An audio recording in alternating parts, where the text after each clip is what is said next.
All right, thanks for joining us tonight for the Performance Wingsuit Flying workshop with Cruza. We are super excited to talk about this discipline, especially with the 2022 USPA National Skydiving Championships, which are coming up in September at Skydive Chicago, and the FAI World Parachuting Championships, which will be in October in Eloy, Arizona. We are especially happy to have Cruza with us tonight, who is on your US Parachute team, and he's also the current world champion in performance wingsuit flying. So he's obviously passionate about performance wingsuit flying, and he's got a fantastic workshop planned for you all. If you have questions throughout, just put them in the chat and we'll get them answered at the end, or just raise your hand in those last 10-15 minutes and we can take it live. I'm also going to be running a poll here shortly with a few basic questions. So if you see that come up, just take about 30 seconds to answer those questions when you can. All right, let's jump right in and I'll let Cruza take it from here. Hey guys, welcome everybody. Thanks for showing interest in performance flying and to my webinar. So I'm just going to go through a little bit of stuff quickly with the whole thing. First, I'll do a quick introduction of myself. So if my computer will stop clicking at me, there we go.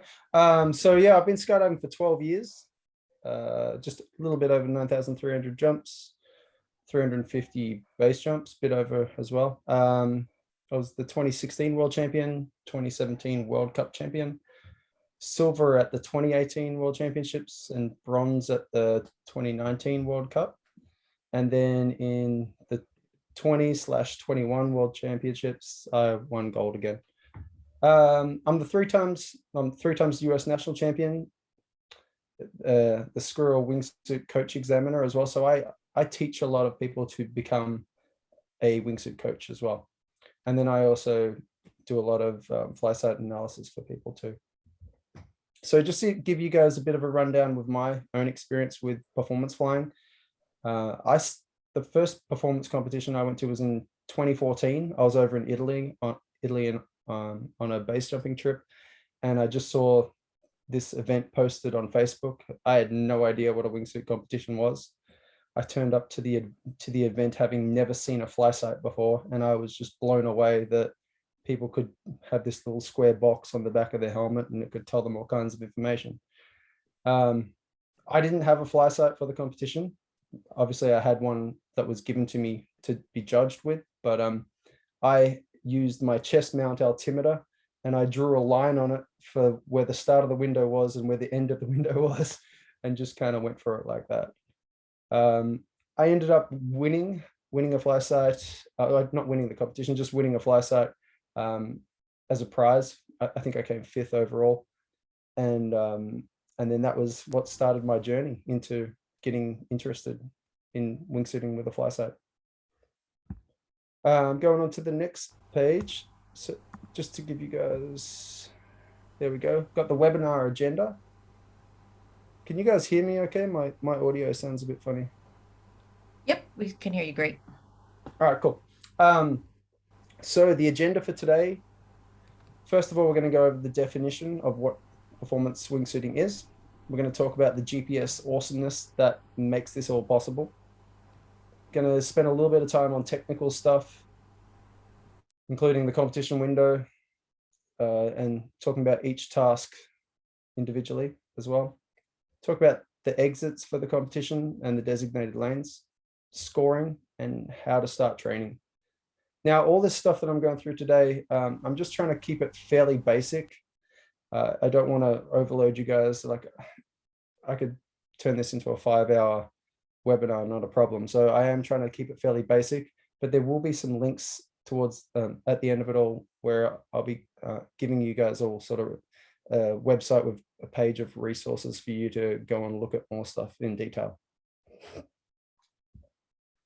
All right, so here it is, USPA's definition of performance wingsuiting.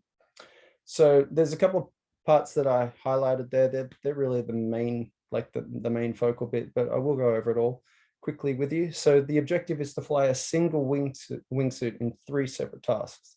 So that's the first thing you can, that I get asked a lot, that you are only allowed to jump 1 wingsuit the whole time. If something happened to your wingsuit, you might be able to replace it during the competition, but that's something that would need to be approved. And using this single wingsuit in the 3 separate tasks to demonstrate a combination of best lift, best glide, and least drag. Each round of the event is comprised of 3 tasks, and then each task is performed on a separate flight. So that's an important one that people sometimes ask as well, is like, how does it work with the competition? Are you doing it all on the one jump? But each task is different. And when we go into talking about the window of competition, then that'll all make a bit more sense as to why only one can be done at a time. Now for the classes, we've got the open class, and that's permitted entry with any wingsuit. And then the advanced class, which same thing, you can jump any suit that you like, but big difference is that you can't be selected for the US team if you compete in the advanced class. Now with the tasks, for time, the wingsuit flyer is to fly with the slowest vertical rate possible through the competition window. The result for this task will be the time spent in the competition window expressed in seconds. Distance task, the wingsuit flyer is to fly as far as possible through the competition window. The result for this task will be straight line distance flown over the ground while in the competition window, expressed in meters. Now, with performance competitions, they're always judged in meters and kilometers an hour. So it'll be something that you might need to get your head around a little bit. Speed task, the wingsuit flyer is to fly as fast as possible horizontally over ground. Okay, and so that's the big part of that that's important, that's highlighted, is like horizontally over ground. It's not your total speed, but actually how fast you're able to travel across the ground through the competition window. The result for this task will be the straight line distance flown over the ground while in the competition window divided by the time spent in the window, expressed in kilometers per hour. That sounds like a little bit confusing to sort of say it like that, but the easiest way that I always think about it is that it's just the average speed that you maintain throughout the window. Now, for the program, a competition shall consist of 3 rounds with 3 tasks in each round for a total of 9 flights. That's in a perfect scenario where we get to complete the whole competition, where we don't have any weather problems, anything like that. Quite often we can only do 2 full rounds, but at least 1 round must be completed to determine rankings and declare the winners. The minimum exit altitude is 3,200 meters or 10,500 feet, and that's geometric altitude. Now, as skydivers, we generally use barometric pressure for working out our altitude. And this is all done geometric, which is using GPS, which is more accurate. Barometric pressure changes from day to day, depending on what weather systems that we have in the area where we're jumping. So the maximum exit altitude at the start of jump run is 3,353 meters or 11,000 feet. If you exit the plane and you're above that altitude, if you were able to have a great performance and beat a record, it wouldn't count. So it's really important as well that we don't ever exit above 11,000 feet or 3,353 meters, geometric altitude. For meteorological and/or traffic control reasons only, and with the consent of the chief judge, the meet director may lower the exit altitude to no lower than 3,048 meters or 10,000 feet, geometric altitude, and continue the competition. The competition window does not change, meaning that it will keep the same window of 2,500 meters down to 1,500 meters. So we have 1 kilometer or 3,300 feet of working altitude that we're scored on, and that's the important part of why we could only do 1 task at a time. Okay, if the exit altitude is lowered, it must apply for a complete task for all competitors. So just to give you a scenario with that, you wouldn't want to have it that somebody was able to exit 500 feet higher than you, because it means they would have a lot of extra time to be able to dive and generate more energy and give them a better score. And that's the importance of making sure that everybody exits at the same altitude, even if there's multiple loads of competitors. So like if 2 loads of competitors were able to jump at 1 altitude and then the 3rd load wasn't able to jump at that altitude, After a certain amount of time, if they weren't able to jump, then the whole round would have to start over again. Now, the order of tasks will be determined by a random draw conducted by the meet director during the competition briefing. This order may be changed by the meet director for meteorological or traffic control reasons. Just going to grab a drink. I'm going to go ahead and run that poll real quick too, just so everybody can see that. Just a few questions you guys can answer in the background. Sorry, go ahead. No, you're right. So, oh, I need to get it off my screen though, so I can see. Okay. You can just X out. Okay. There we go. So, okay, Flysight Basics. So what does it do? So Flysight is a GPS recording device. Now it's able to record our movement through the air, through like over ground, anywhere really. As long as it's got a clear line of sight with satellites that are orbiting around the planet, it's going to be able to record that information. And then we're able to upload that onto a computer and see it in a visual way that we're able to understand what was going on, what we did. Now to use it, there is a little bit of setup involved with a brand new Flysight that you get out of the box. You will need to add some config files so that you have things that you can listen to while you're flying. And then you'll also definitely need to tell it what elevation the DZ is at too. Now, I'm not going to go over those files right now with you.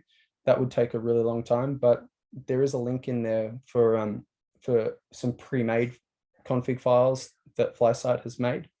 And then there's also a link for your Flysight's YouTube channel as well, so that you can get a better understanding of how to set up the Flysight. Another important part to remember with the Flysights is that first time you get it, you should turn it on and leave it turned on for 15 minutes with clear line of sight to the satellites so that it can understand where it is. And then anytime that you travel to a new place, over 500 kilometers away, I think, then you should definitely do the same thing as well. It's good practice just to do that every morning anyway. Okay, so you will record your flight. Best practice is just to turn it on the ground before you get in the plane. Sometimes I'll just turn mine on at 8,000 feet to save my battery if I'm training all day and I don't have time to charge it in between. But generally speaking, just turn it on the ground. You should see a green flashing light, and that'll let you know that the Flysight is picking up satellite signal. Now, after you've done your jump, once you get back on the ground, you can turn it off, and that's when you can hook it up to your computer and upload the file. Now, you will need to have the some sort of way of seeing all that information. Flysight does offer their own program called Flysight Viewer. That's the one that I use most of the time myself. There are some other options as well. You can upload your track straight onto SkyDerby or Paralog, and they will also give you a way of being able to see all the information. I just put in there about wind effects, and that's because it's a really important consideration to, like with your training that you do, always try to take into account like that you're aware of what the winds are doing. It'll affect the settings that you have for what you're going to listen to on the Flysight, and it will also have a big effect on the performance that you're flying. So you should always try to fly the same flight path for every jump that you do on the day, so that you'll have a better understanding that any changes that were made were because of changes that you deliberately made to try to improve your performance. Down the bottom there, just quick little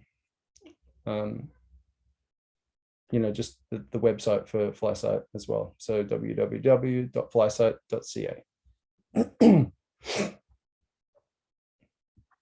Okay, getting into the technical stuff. So basically, as wingsuiters, we're just really crappy gliders. Gliders have a glide ratio well over 20 a lot of the time, up to 40, I think. Whereas us, we're sort of, glide ratio of 4 is about as good as we're able to sustain at the moment, but we still follow the same principles. And it's an important thing just to quickly touch over that we don't have thrust. All we have is lift, weight, and drag. and performance competitions are all about testing the pilot's ability to mix those three components. Okay, so a heavier person will normally have an advantage in speed.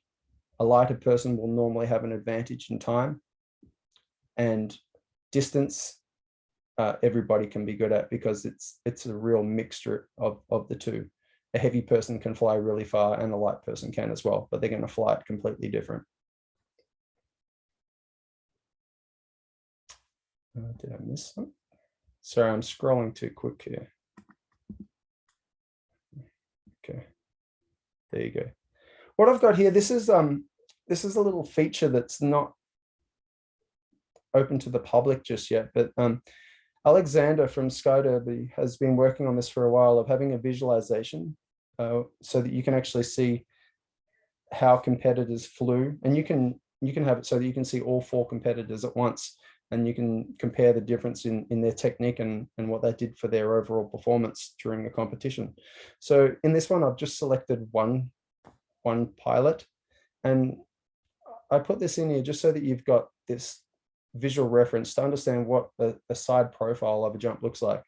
So we're going to join this visualization from where the person's just entering into the starting point of their lane, and they're still in a dive, coming out of their dive, trying to work up to achieving their best performance as they enter the window, flying for best performance through the window, and then you'll see that there's a dramatic change in the flight path once they get out of the window. So, and this is a speed run. I'm just going to play this now quickly for you.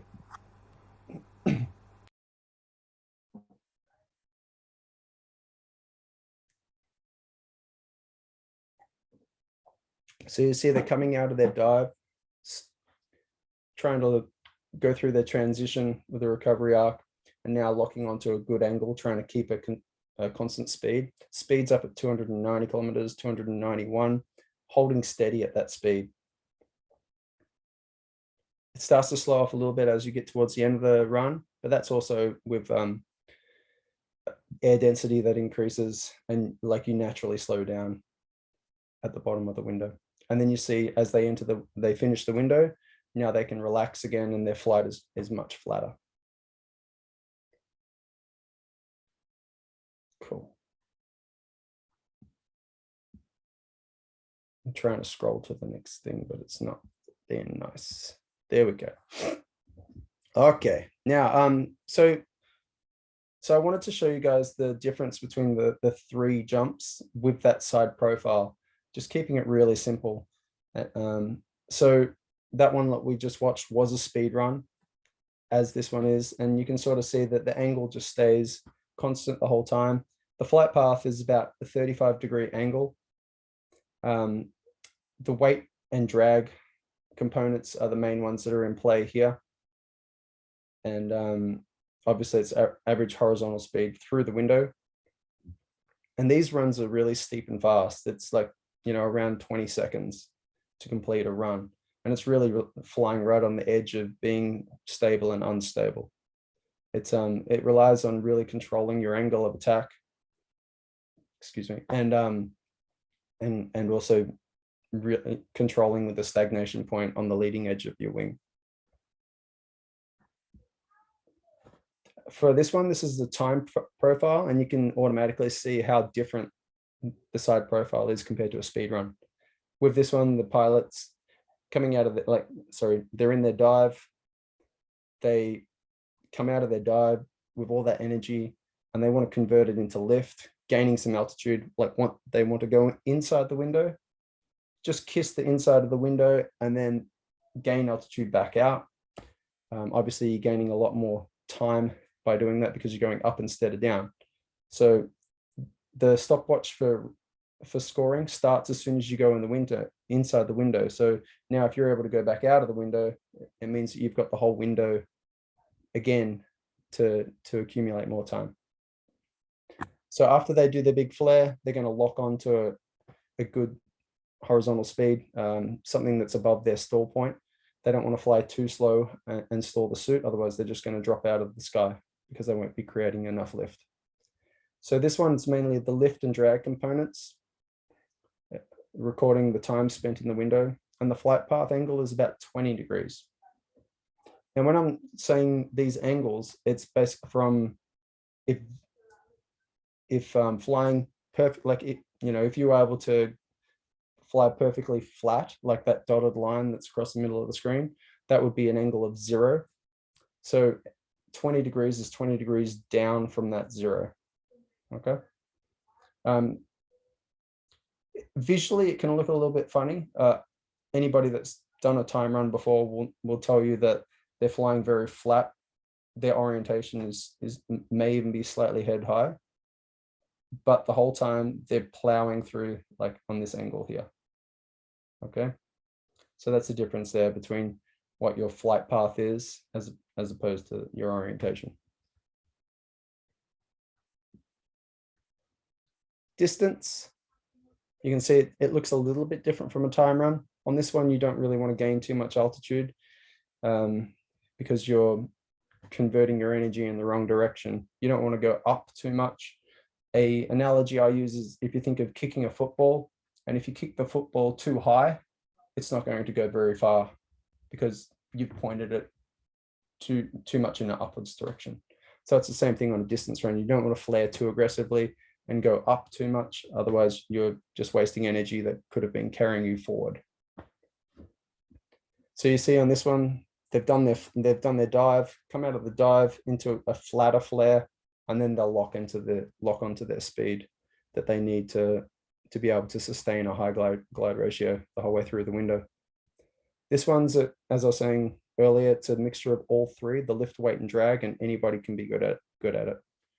It's the distance flown inside the window from 2,500 meters down to 1,500 meters, and the flight path angle is about 15 degrees. So this one is a little bit flatter than a time run because you're going across the sky a lot more. And this one's flat and fast.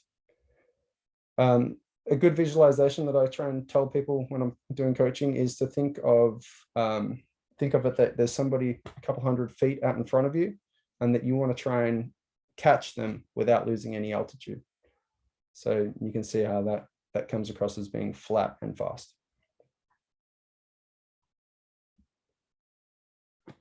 Okay, did I skip one? Yeah, I did. Hang on a second. Clicks can be finicky. Yeah, I'm struggling with well, I have to scroll with my finger. The clicks aren't working. No worries. Okay, so designated lanes, the fun part. These images here are from the World Championships in Tanai. These are references that we use during the competition. Look, if you look at the image on the left, we've got the 4 dots, red, blue, yellow, and lime green. Now, as you can see, they already don't look that easy to identify. And then if you think about the fact that you're in a plane that could be 4 miles away, it can be very difficult to see these reference points, especially if they're obscure, which they can be a lot of the time. So it's really good to try and do your homework with that. Like most competitions, they will give you the information beforehand so that you've got time to get yourself more familiar with the reference points. But it's always a good idea to make sure that the images that you're looking at are current as well. I've had a competition in the past where I was given a reference point that didn't exist. Evidently, I flew to the wrong reference point and got a penalty. But so now looking over at the right image, you can see again those 4 reference points, and now you've got lines that are drawn going back up to the left of the screen a little bit. Those are the designated flight paths, more or less, of what the pilots will be doing. And then you've got these little black images there, and that's the different distances away from those reference points that the plane would be flying at. So each one of those black ones, imagine that is the plane on jump run, and they will be flying down towards the bottom of the screen, and the competitors will be exiting to the left, doing a 90-degree turn, picking up their reference point and flying straight to it.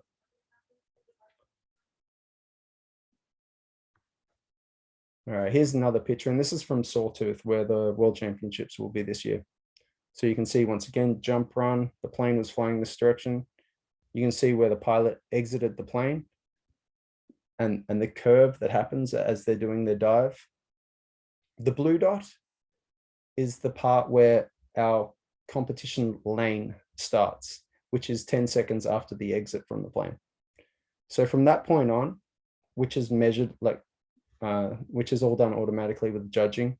And that's another thing as well, like with the judging, it's kind of all, it's all very black and white. There's no interpretation by the judges as such. It's literally just like either yes, it was good, or no, it was not. And so in this case, the lane started at the blue dot. The pilot flew a relatively straight line all the way towards the red dot, and they stayed inside their lane the whole way through the window. That pink dot is the point where the competitor entered the competition window where they're being scored on their performance.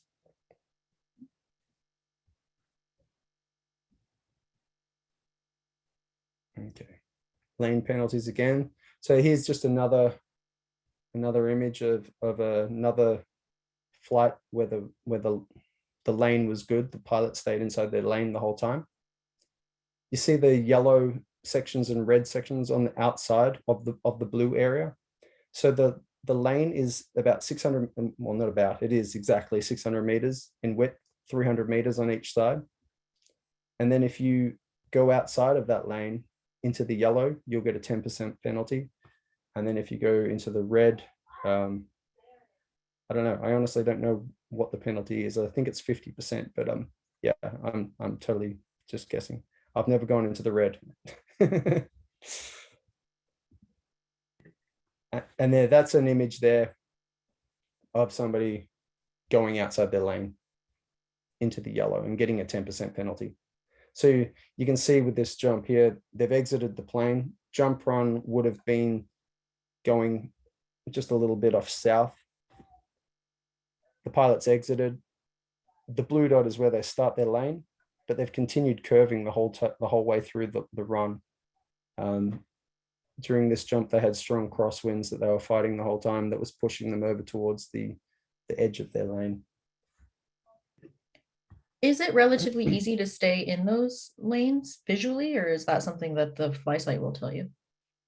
No, it's not that easy to stay in there, especially when you're flying for performance. Like you want to, you position with your head and everything. Like your vision isn't awesome to get the best performance, but yeah, and depending on location, some places have, like most places in the United States, it's pretty good because like we have just straight line grids everywhere, so you've always got that to use as a reference point. But there's definitely been competitions where it's just a patchwork quilt of little boxes of different colored grass, and that makes it really hard to be able to use anything to help you identify where you're supposed to be flying. Okay, here we go, scoring. All right, so I've taken a screenshot here of a competition that was done in 2020 in Prostyov. The reason that I've chosen this one is that it's a perfect example of scoring without getting it too complicated. So during this competition, the guy that won, Max, he got a perfect score of 300. So if you get the best score for any task, you will get 100%. In this case, Max got 100% on each jump that he did out of the 3 jumps. So to break it down a little bit more, if you see that Max got 100% for his run and his time was 89 seconds. The guy in second, Richard, got 85.8 seconds. And as a percentage, that 85.8 seconds was 96.4% of Max's score of 89 seconds. Okay, so competitors are all scored as a percentage based off what the winning score was. If you get a penalty, like a 10% penalty, say Max got a 10% penalty, on his 89 seconds, he'd get 8.9 seconds taken off his score. So he'd end up, his score would have been 80.1. And that means that Richard would have got the highest score and got the 100 on that. And then Max would have been scored as a percentage of Richard's 85.8 seconds. So, and then that just happens for all three of the tasks. And as I was saying, it doesn't happen very often to get that perfect 300. So if someone doesn't get that perfect 100, how do they score it? Just Oh no, well, somebody will get the perfect 100, but it's not Okay. usually the same person all the Got time. it. Okay. Yeah. Cool. How do I get started? So first thing obviously is get a Flysight and a wingsuit. And you'll need to buy yourself some old style jack plug-in earbuds. Make sure you try and get yourself a set that have like a good quality noise cancelling, something like that. It's a lot of wind noise. So it really helps to have a good quality set of those earbuds. You want to copy those pre-made files from the Flysight website that I talked about. There'll be that page later on with all the links, the references and all that stuff, and watch some videos for using your Flysight. You need to download the Flysight viewer, or you can use SkyDerby or Paralog as well. Then watch videos for how to use it. Look at performances by others in your suit on skyderby.ru. Now that's something that I did when I first started out. It was all kind of relatively new. There was nobody else that I knew that was really jumping with Flysights. So I had to teach myself just by looking at scores of what other people had done. So I tried to find people that I thought were about the same height and weight as me, and had a look at what they were doing, and then I just try to emulate it. Next thing obviously is get out and fly. The best training you can do for performance wingsuiting is performance wingsuiting. It's a very sort of specific strength that you need, and endurance as well. So the more flying you can do, the better you'll do at it.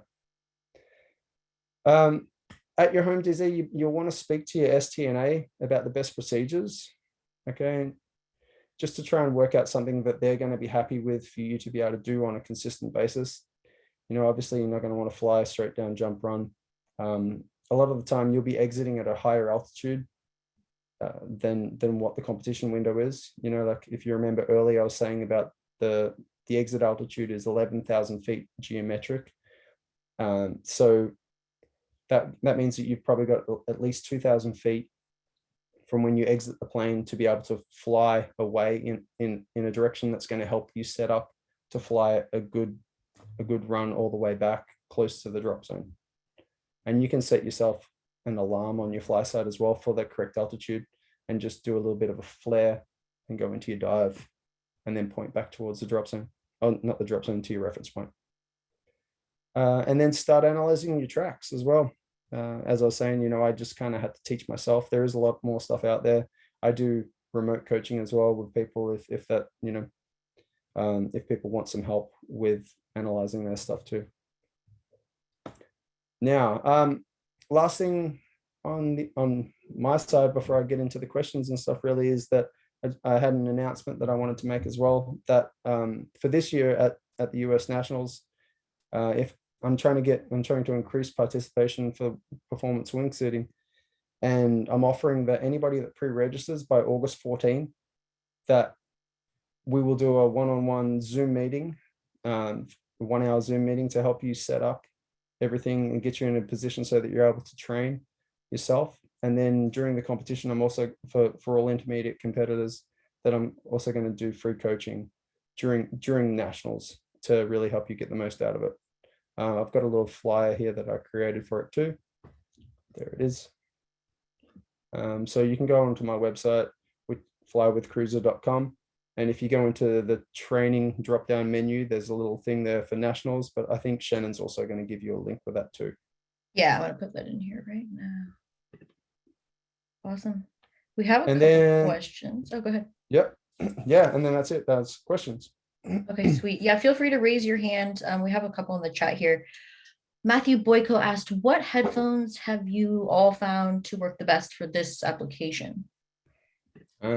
Well, for me, the ones that I really like using are tangle-free headphones. Number one, the ones that have like a weave coating on them, so that because it's annoying when like when they're getting all twisted and tangled up every time that you're trying to plug them into your ears. So sports earbuds with the weave coating on them to make them tangle free, and something that has better sound, whether that's some kind of noise cancellation, or ones that I've used a lot have just like this rubber insert that goes over the whole earbud, and it creates a larger chamber and gives it much better sound. Do you know what brand you use? What kind? They're called Earbuds, I think URBUDS. Okay. But so your AirPods like won't work No, the no, Bluetooth. because It actually has to be plugged in. yeah, exactly. They need to be plug-in ones at the moment. Yeah, that makes sense. Yeah, Mr. Noob also asked, how do you manage your earbud cables inside your helmet so they aren't a safety issue? Yeah, so I mean, what I normally do, I like the Flysight, have it mounted on the back of my helmet, and then I'll route my headphones so that the fork in the cables is behind my neck. So I'll put them in, I can put my helmet on, and then I tuck all the excess into the back of my helmet before I tighten it up. Cool. Elijah Weber asked, what's the best use of a Flysight if someone's not interested in competition? Well, I mean, it's still a great tool to use, so you can really understand the full range of your suit. The only difference would be that you're not going to have those alarms set up so that you know the start and end of the competition window. So everything besides that, it's still, a great tool to work on your flying performance, and it definitely makes people much safer wingsuit pilots. Zara asked, or she said she's never had a wingsuit jump, so she's kind of interested to know how to start practicing from now so that she can become a good wingsuiter and possibly maybe get involved in wingsuit performance. Yeah, good question. I always tell people like not to rush in trying to get straight into a wingsuit at 200 jumps. Like, I mean, I had 10 hours of tunnel time. I was free flying. I could fly head down pretty decent. I was a more competent all-round skydiver, and I think those skills really help a lot, especially steep tracking and angles as well. But being comfortable in on any axis is a huge part. So don't rush the journey, like just try and get skilled up as much as you can, and you'll become a better wingsuit pilot in a shorter amount of time once you've got your skills up. Awesome. Garrett asked, are there any competitions outside of nationals in the US for wingsuit performance? Currently, no. In the past, we have had some, but at the moment, it's just nationals. It's the only one. But there's quite a lot of competitions that still happen over in Europe. If you're able to get over there in summer, that's where I did my first competition as well. So yeah, Europe's a great place. Got to get more regional comps in the US here. Yeah, it'd be great. Yeah. Nico's with us. He asked, you mentioned weight impacting performance. What about height? Can a shorter person actually compete against a taller person? For example, Definitely. A 5'1" person versus 6'2". That's a great question because I'm short too. Yeah, no, I mean, they've all got their merits, like a shorter person is going to have less drag. That they're not going to have the same surface area to create as much lift, but they could be faster. I mean, you look at there are people that are like 5'8", or maybe between 5'6" to 5'8" that do compete. So it is possible, but I think generally speaking, like being like that 5'10" seems to be like the perfect height, really. But anything's possible. It's totally up to you how well you fly, what you're given with. Yeah, for sure. Ian Smith said, hey, Chris, could you talk a little bit about your body configuration during each of the different performance runs? Do you think about stiffening your core, rolling shoulders, pushing arms forward, maintaining anhedral position? head position, etc.? Yeah. So you don't want to have anhedral position. You want to have like a zero hedral. So ideally, you want to make yourself like a side profile of you would be that you make yourself flat like a blade. So you want to shrug your shoulders, raise your arms out into the position where they should be, and you're really trying to hold that perfect blade position there, which takes a lot of strength. You will, a lot of the time people think that they're holding their arms in that perfect parallel position to create that blade shape, but their arms are getting pushed backwards just by the sheer force, like with the relative wind on the large arm wing surfaces. So yeah, shrugging shoulders, arms parallel. I tell people to suck in their stomach, and that helps them to engage their core and just sort of rotate their hips slightly, and to, lock legs straight with feet, with your toes pointing straight as well. Can you explain anhedral for those who may not know what that is? So the anhedral is like where the wings are downwards like Okay. this, and Yep. dihedral would be wings like this, and Wings up. zerohedral. Gotcha. Yeah. Okay. Mr. Noob again. Can a Flysight be configured to give me glide slope auditory feedback under canopy? Glide slope auditory. I don't understand what he means by that. Good question. Mr. Noob, clarify for us if you can. Eric DeSantos asked, what is done if different loads of the same round have significant differences in a change of wind direction and or speed? Yeah, so if there's a big change that happens, like the wording's a bit funny with competition. They sort of, it's kind of discretion, like it's kind of open for different interpretation, but they sort of say that it's that if the change is too significant, then they will redo it. But it can happen with the conditions changing a lot. You can have some locations, thermals could come into it as well. And so obviously, like if you're not on that load that had the good thermals, they might not be there on the next load as well. But that's kind of all part of it. You just got to kind of take it as it comes a lot of the time. And personally, I try to just keep going with the show like that. Like instead of making the whole competition have to do a rerun, I'd rather just make the competition smoother and more favorable for the organizers so that we can keep having competitions. Because if it becomes too difficult and too expensive, then they're less likely to continue.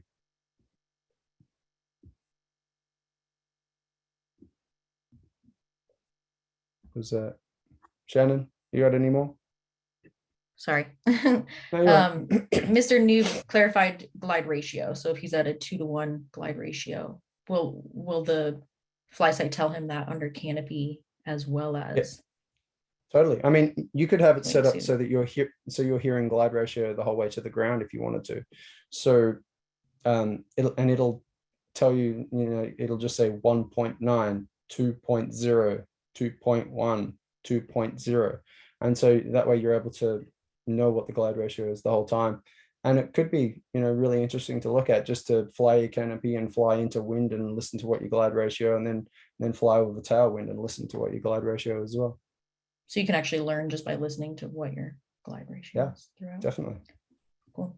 Leonardo Orsini said, hey, Chris, he's a wingsuiter from Brazil.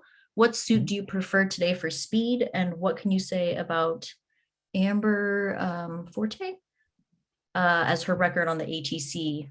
Like what makes her so fast on an ATC? Yeah, well, Amber. I mean, Amber. Did I say her last name right? Yeah, Amber Forte. Yeah. Okay.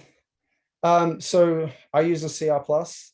It's definitely, like, in my opinion, the best all-round suit for performance competitions. It's got the speed, it's got lift, low drag to give it good distances as well. So that's definitely the best suit in general for people to use. Sometimes if people are really light, then I might suggest that they'd use a C Race from Squirrel instead of the CR Plus.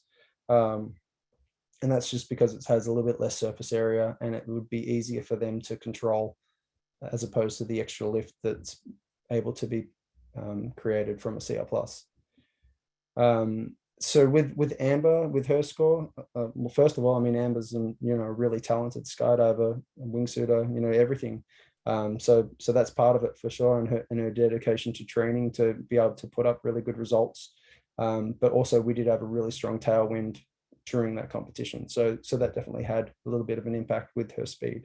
But the ATC is a super fast suit as well, and so it's not surprising that she's able to put up a good speed in that suit. Yeah, awesome. Alexi Galda, hi. He just said a note about headphones. The Flysight outputs a large amount of power through the audio jack. So not to use expensive headphones because you'll be replacing your headphones about every season if you train regularly. Also, hearing loss is a big issue in the discipline. So lower the Flysight volume as much as possible. More of a comment, but thanks, Alexi. Appreciate that. Which of the three, this is from Chris Adamson, which of the three disciplines is best used in base wingsuiting? Well, distance and speed for sure. They're the big ones. The time task, its only place for real use is in this competition. It's just like it's testing out a different parameter of what's possible in the suit, but it's not a safe way to fly in the base environment, definitely. And it's doesn't really have any merit of flying like that in skydiving either, because it just makes you stay in the air a long time and not cover as much distance as you could. So for me, definitely speed and distance are the big ones, and having that muscle memory that you create from training doing performance competitions allows you to quickly be able to change between the two as needed in the base environment. Like maybe the terrain was flatter than you're expecting, and at least if you've got a good understanding of how to fly for distance, you'll be able to fly with the confidence that you're maintaining a high enough speed to be flying at the best glide ratio so that you don't go into the ground. Okay, Evan Santangelo. Do clouds and thermals play a big part in giving one person an advantage over the other? Say there's a cloud thermal in your flight line, can that give you a significant advantage? I know you chatted about that a little bit, but yeah, they can. That's what I was saying before, like sometimes you just got to roll with it, like, and that's the great thing. Like if there's 3 rounds, like the scores will get averaged out eventually. Like the people that are the best pilots will still be up the top, even if they didn't get an advantage that somebody else got.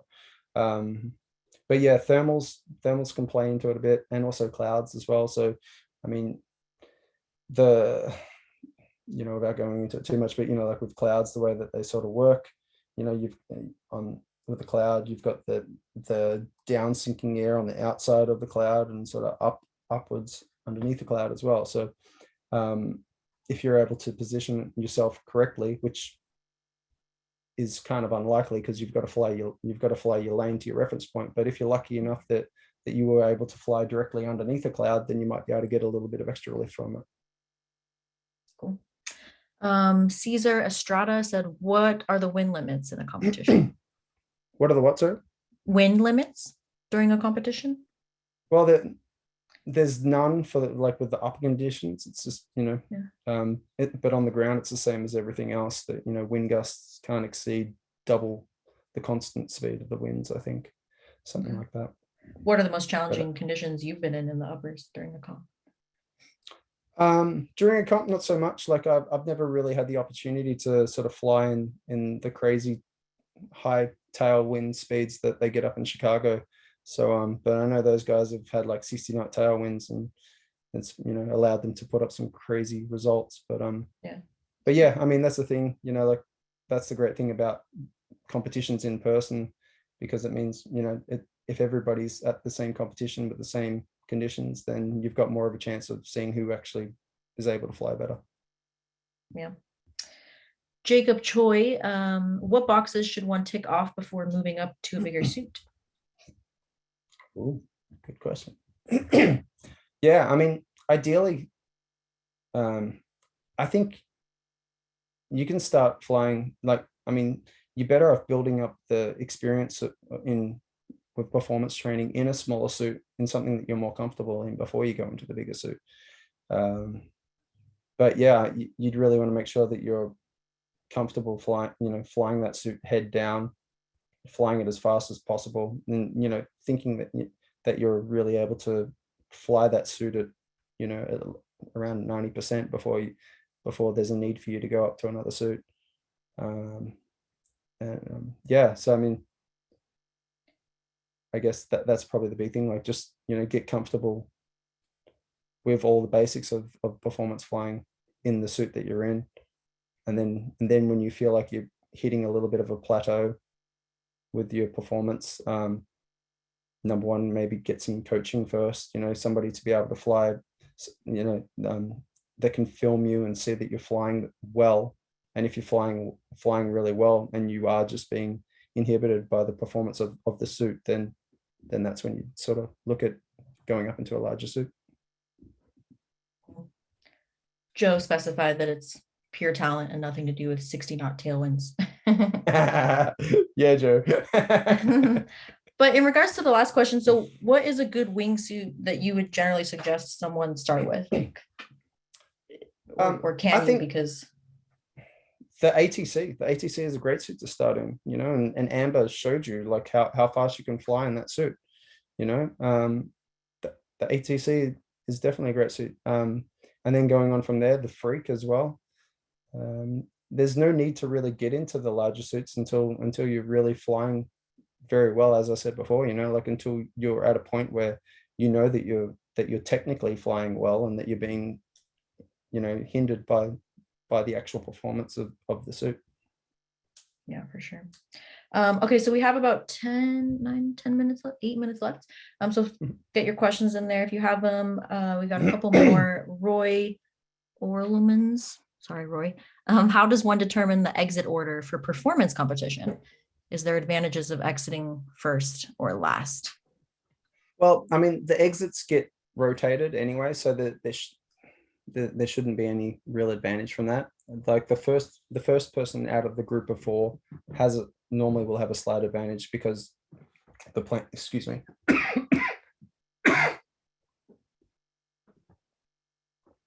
Yeah, the first person, the plane's going to be slightly higher than it will be for everybody else. The plane, while it's on jump run, it's usually losing a little bit of altitude the whole way along jump run. So, but everybody gets that opportunity at being the first person out because the position of exit rotates on every jump. So there is no real advantage in that way.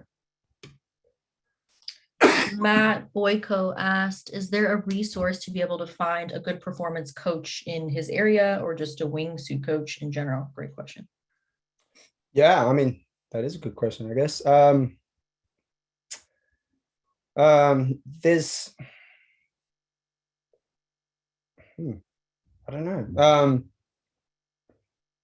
I guess you could probably, I mean, maybe look at performance competitions, like results in competitions, and find out if anybody in those areas, like in those competitions, is in your area. If you don't have anybody that's that is competing or in performance competitions, then they might not be able to help you that much with anything.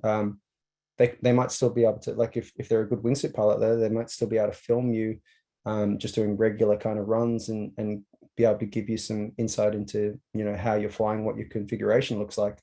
But otherwise, besides that, if there's nobody in the area, then like I said earlier on, like remote coaching is something that I do as well. So that's always a way that you could contact me directly, and then I can analyze your tracks and give you a screen recording of that analysis and really go through explaining the whole jump with you.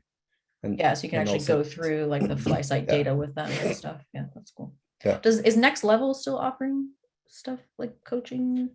Yeah, for sure. Okay. But I mean, but then I think performance competitions is really like it's a small niche. There's only it's kind of like wingsuit versus performance and stuff. Yeah, exactly. But I mean, if you're on the East Coast, you've got Alexi and Joe. There's Travis Mickle as well. There's a few people bouncing around that are all like really experienced performance pilots. And on the West Coast, there's not really a lot. But yeah, I'm always available for, to contact. You're the one on the West Coast. Alexi has a serious question. Chris, what do you wish you did differently when you were first starting with wingsuit performance competitions, and what are the most common mistakes that beginners make? Good stuff, Alexi. Geez, Alexi, making me think. What would I do differently? I don't know. I honestly think I had a pretty fairy tale kind of introduction to it all. Like it was such a great experience with that competition that I did in Italy. It really opened up my eyes to everything and made me want to continue more. Like, I think not having anybody to rely on for as a resource helped me because I had to work it out myself. Like it put me in a position where I had to teach myself how to do it. So so that was all really good. Like, I think for me personally, I've lost quite a few competitions because I've had problems with my fly sight. And that would have been something that I could have avoided by having a spare fly sight with me that I could have swapped over in the plane, so I didn't have to do a jump without a fly sight that I could listen to. That's at least 3 competitions that I would have won if I had have had a backup fly sight. So having a backup fly sight is definitely a huge one to start off with early on. Yeah. Garrett Mahoney asked, can you practice these performance skills with other pilots while flocking? That was one of my questions too. So, or is it best done solo with a fly sight? Yeah, flocking, like in general with flying formation, not flocking. Like flocking's the old bad sinking style of wingsuiting, but No more flocking. Formation. No more flocking. But no, you generally just want to have it in, like, even just doing 2 ways with people is great, like, and that's what we did in the early days for a long time as well. Like, 2 of us would get out together and fly side by side and give a head nod, and then we try and fly for speed, and and then you hold that until a certain altitude. That's a great thing to do. So you've got a reference point. You can see if someone's creeping away from you, you're trying to work out what you can do to creep back up on them, like, so 2 ways in that sort of situation would be really good. But fly sights are the most accurate one, like it could just be that, when you're doing that 2-way, that one person got the jump and got to accelerate before the other person, and that's what was the determining factor in one person being faster than the other. But if you're using a fly sight, it's just all numbers, it's numbers don't lie. So it's just cold hard facts. Yeah, it's very black and white. Zara asked, is there any rating for wingsuit coaching in USPA? There's not at the moment, but there is a wingsuit coach rating out there, is there not? Totally. Like every manufacturer has their own wingsuit coach rating. And that's a good thing. Like if people are looking to learn to wingsuit, you really are best off of going somebody that has done some training, like that'll steer you in the right direction. That was a big part of with us starting up with Next Level, was that we saw that there was just a really big hole in the whole industry that with the educational system, and we wanted to make it that people were being given a lot more tools to use in their belt straight away, so they could go off and continue their progression instead of just doing a tracking jump and then a wingsuit jump and then being told, okay, see ya, go have fun. Like we wanted to make sure that people were much more experienced after a full day of jumping together with at least 5 jumps. So yeah, definitely, like, try and seek out somebody that's had some sort of education from one of the companies. So that would be like Squirrel or Phoenix Fly, for example. Definitely, yeah. Cool. Yeah, over here, like with Tony suits, they're like, I think they cool. As well, yeah. Awesome. I know USPA has chatted about it in the past, but too bad Steve's not here to help us with that. Any specific, this is from Ramschwer, any specific fitness routine that will help us with performance flying? Yeah, I mean, as I was saying, like it's quite a unique kind of strength. And it's, it goes against the principles of really of what you should be doing. You know, like I used to be a personal trainer, and it was kind of always a joke that was made of people that, you know, like the charms, the people that just worked on chest and arms. So, and it's kind of like that, you know, but like chest, back, shoulders, they're the main areas that you really want to work. But as I was saying, like just wingsuiting, like the more training that you can do, the better you'll be. Like I always try and make sure that I'm capable of doing 6 time jumps on particularly, you know, in concession on a day, and that way I know that I'm physically strong enough to be able to do whatever happens on that day of competition. You know, like some days we end up doing 6 jumps on the one day, and at least if I know I can do 6 time jumps without losing performance in that one day, then I know that I can do, you know, whatever needs to be done. Yeah. So the best practice is just flying in your wingsuit and then Definitely kind of staying a lean routine outside of that. Yeah, I mean, yeah, as I was saying, like with, you know, you can also what's the word I'm looking for, you know, like incorporate some gym work as well to really help build up your strength, but the wingsuiting is the part that's really going to make the difference. Yeah, for sure. Jacob Choi, I think this is our last question, and we're almost out of time. Best drop zones for wingsuit training in the US. Well, I mean, geez, I mean, your for opinion, a long time, I suppose. Yeah, I mean, it is. It's you know, and I haven't been to all the drop zones around either, but like I know the guys up in Chicago, where Alexi and Joe jump. You know, like they seem to be very, very accommodating. They really help the guys out, take them out whatever distance they want, give them a left-hand turn. You know, making their life a lot easier for being able to train. So that's obviously sounds like a great place to go. I think that yeah, I think it's the kind of thing that can be done at any drop zone as long as you're able to speak with the DZO and the STNA, you know, and before you start jumping so that you don't piss them off, you know. So if you're able to, come up with some sort of way that everybody stays happy that things are going to be safe, then it shouldn't be a problem. Cool. Yeah, and there's some more info in the comments there about some others. Awesome. Well, I think that's all the questions. Oh, Russell Cornwall said, when are we going to see that first wingsuit moto base jump? Wingsuit moto base jump. Well, I don't know how you're going to sit on the bike in a wingsuit to start off with, but yeah. USPA doesn't have anything to do with that. Cool. Well, I think that's all of the questions. So thank you so much. If you want to click back to your announcement about pre-registering before, it was August 14th. You'll offer the 1 hour Zoom meeting of coaching for anyone who's pre-registering, right? Yeah, exactly. So yeah, cool. Yeah. Yep. So that Zoom meeting to get you set up so that you can train before the competition. And then during the competition, I'll also be making myself available so that I can help you with any questions that you've got, and, you know, during the competition as well. Awesome. And so anyone can really be at any kind of wingsuit experience level you would suggest before getting into the advanced class of this comp, or? Yeah, definitely. Like, I mean, just I'd to learn say, and be in that competition environment. You don't have to be at any certain level yet. No, the learning experience that you'll have from being there will be, you know, will be worth the cost of registration. It's a great learning experience, and you'll find that, you know, everybody's really friendly and accommodating, and wants to help people learn and keep growing the sport. Awesome. Well, thank you so much, Cruza. We appreciate you and learning more about performance wingsuit flying. If you have anything else you'd like to say, but thanks everybody for joining us.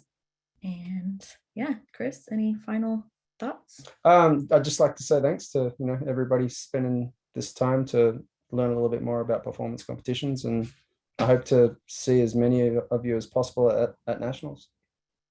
Awesome, us too. So we'll send out the link to the recording as well as the resources that Cruza talked about. Check out this month's Parachutist when you have a chance. Otherwise, thanks for joining us and have a good night. Cool. See you guys. Awesome. Bye.